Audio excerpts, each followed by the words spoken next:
আজকে নিয়ে চলে আসলাম বাঁধাকপি বা পাতাকপি।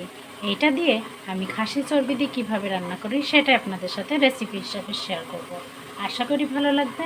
আর এই যে বাঁধাকপিটা আমি সুন্দর করে কুচিয়ে ধুয়ে তারপরে ফিরে আসছি আপনাদের সামনে। আর কি কি দেব সেটাও আপনাদের সাথে আমি শেয়ার করব।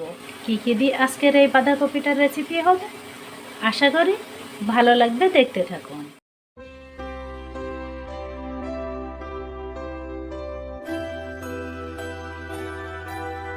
টুকরো করা কাঁচামরিচ, রসুন থেতো করা, পেঁয়াজ কুচি, জিরা গরম মশলা পেস্ট করা, আর তার সাথে একটু আদা রসুন আর চর্বি তো দেখিয়েছি। এইগুলো আজকের রান্নার মেনু। এই যে পাতাকপি দিন, চলুন শুরু করা যাক আজকের রান্না।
আমি কিভাবে রান্না করলাম আপনারা তো সবই দেখলেন।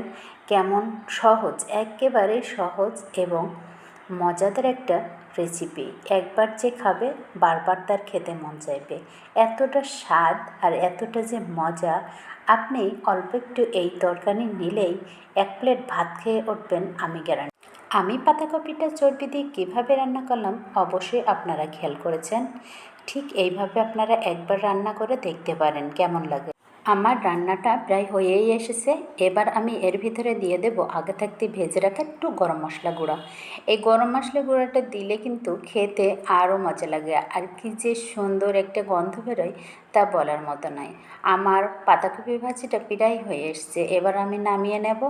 কেমন হলো আমার খাসির চর্বি দিয়ে পাতাকপির এই রান্নাটা? ভালো লাগলে অবশ্যই একটা লাইক কমেন্ট করবেন আর আমার চ্যানেলটাকে সাবস্ক্রাইব করবেন। ভালো থাকুন, সুস্থ থাকুন, আল্লাহ হাফেজ।